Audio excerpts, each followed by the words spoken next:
Hey there, everybody. Welcome back. We're going to take a look at 15.4 now in Calculus 3. This is College of the Sequoias, Fall of 2022.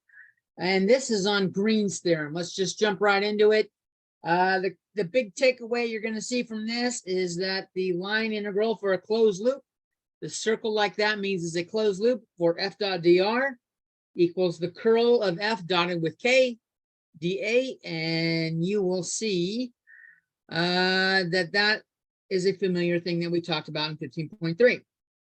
So, in fact, let's just talk about what we saw in 15.3. We saw our test for the conservative vector field for 2D was df dy needed to equal dg dx. And this is like the rotation, like the sub matrix for rotation for curl in 2 dimensions. Where we had dg dx minus df dy.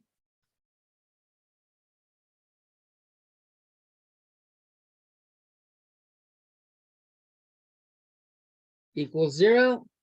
That's what we're looking at. Now, if the rotation equaled 0, we showed it was a conservative vector field, but it doesn't need to equal 0, and that dg dx minus df dy is still valuable, as we'll see in Green's theorem right now. We are going to let R be a simply connected plane region bounded by a simple closed piecewise smooth curve. It just means we have a loop going around our region, and we're going to follow it counterclockwise. So F is, recall F and G are the subcomponents of our force field, our vector force field. And so if those two functions are continuous and have first order partial derivatives that are continuous on some set in R, we can show that the closed loop around f dx plus g dy, the single line integral is equal to the double integral of dg dx minus df dy dA. Now this should look familiar. It was our rotation f up here. It was our conservative vector field test for f, where we tested to see if they were equal to each other or this equaled 0. In general, though, that's what goes in there, and it comes from that rotation matrix. So that can be pretty handy.